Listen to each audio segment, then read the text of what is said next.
Yeah, Cam, I'm curious what it was like being back at Vanderbilt today. Like, was there any added motivation for you, or kind of what was the mindset coming into today?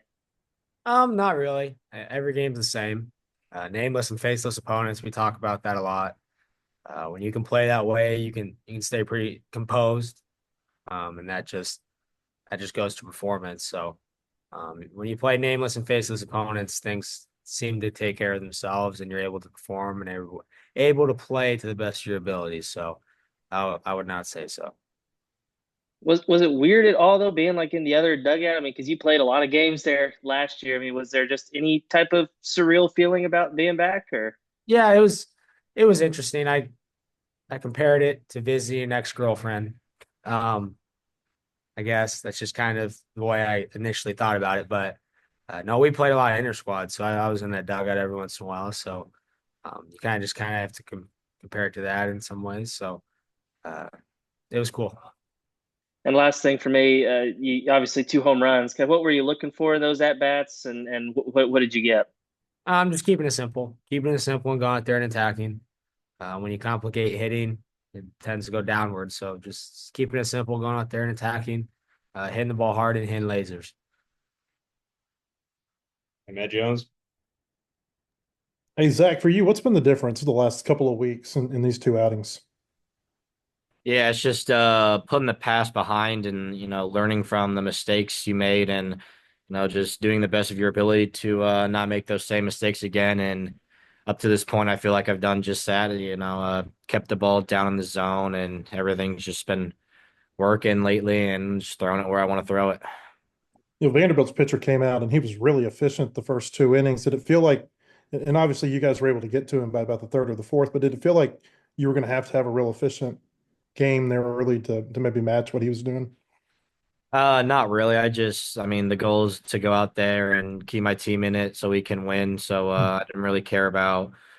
I saw him throwing up zeros, and I just had to go out there and do the same. If it's not efficient, then I'll just give what I can to the team, and then the next guy up will come and pick me up. Hey, Cam, there was a picture that they put on you on social media before the game. You had your headphones on, you were kind of propped up against the wall, looked like you might have been writing something in a notebook. Is that normal pregame routine? Was that something special tonight? Yeah, so I journal every day. It's not necessarily about baseball. It's just about life, God, baseball, school, relationships. So it tends to clear my mind, gets my mind right. Uh, Listen to some Gregorian chants, monks. I'm dead serious. It clears my mind, calms me down. Read a little bit. Like to read and write, so read a little bit of. It's called The Way. A saint from Spain wrote it, so uh, it just kind of quiets the mind. Especially maybe there's some outside things that could be getting to you, but just kind of centering yourself and writing pen to paper can really quiet your mind and get your mind right. Did you feel like it worked really well tonight? Yeah, I mean, stay level headed, and Zach Root pitched a heck of a game, eight innings, and uh, threw up a lot of zeros. So it was a good night to be a Razorback. And the last one for me, Cam, uh, Thompson, he went through the first two innings pretty quickly. What was the key there, the third or the fourth inning, third and the fourth inning, when you guys were able to drive his pitch count up? Well, I mean, you look at those first two innings. What was he getting everyone out with? He was getting them out with a fastball. So it's like, are you crazy? No, we got to make an adjustment. So we started to hit the fastball a little better. And when you hit the fastball well, it usually translates to other pitches because you're in attack mode. So uh, we started to do that. And hitting was kind of contagious. See Ryder get on, and Souza had that big RBI. That kind of got us going. So it was good to see that. Was he a pitcher that you'd had a lot of success against or no success against in inter squad? No, he was always on my team. Even when we Okay. played in the Cape, he was on board. Uh, I mean, I played with him in inter squads and played against him, but he's a very good competitor. He's a very great pitcher. He's even a better kid. Um, J.D. Thompson's a great person, so uh, it was fun to play tonight. Okay. Thank you. Daniel, go ahead. Yeah, Cam, I'm just wondering, like, when a pitcher's going like that, what's it like, as a defense playing behind him? This guy or the other guy? Uh, No, playing defense behind Root's awesome because he's throwing a ton of strikes. He's attacking hitters, so it's easy to stay engaged in the game, and he's not walking anybody. Uh, Balls are being put in play with big contact, so it's fun to field. It's a very fun guy to play defense behind, and I'm glad he pitched well tonight.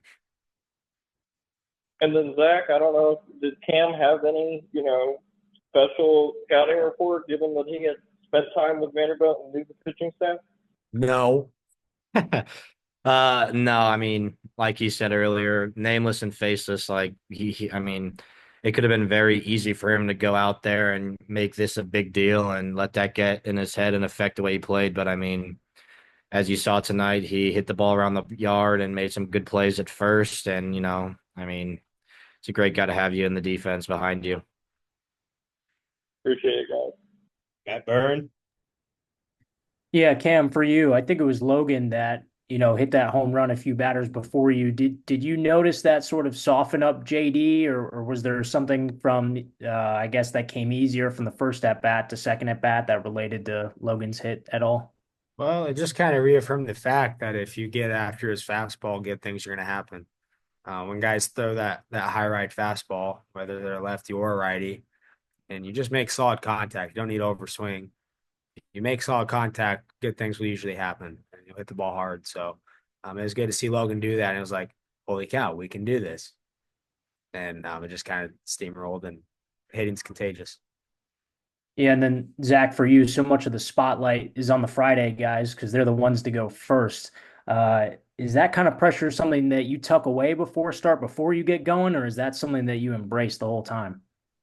I'd say I embrace it. Like everyone wants to be the Friday night guy, and I was fortunate enough to be able to step into that role. But I mean, the main thing is just going out there and setting the tone for the rest of the weekend for the pitchers. And just when they see the Friday night guy go and do that, then they like, all right, now we gotta at least match that or do it for him. So I mean, I have no doubt that the rest of the pitching staff is gonna follow suit the rest of the weekend.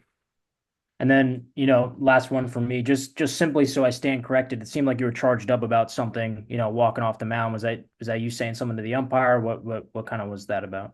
Yeah, I kind of let the umpire hear it, but looking back, I probably shouldn't have done that because he might be a played another game of mine. But yeah, I didn't think there were many balls thrown in that last AB that I walked the kid. But I mean, not every pitch is supposed to go your way, and that's just baseball. Thanks, guys. Hey, Hutch, close this one out now. Yeah, I just got one quick one for Cam. Just kind of what's your comfort level now, this point of the season at playing first base? It's fun just being an athlete. Learn from the guys around me.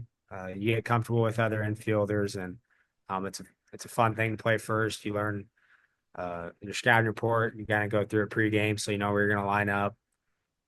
Knowing what guys can bunt, what guys can do different things. So um, it's coming around. I think that this is the first time in my life I've ever played the position, but shortstops can play anywhere. So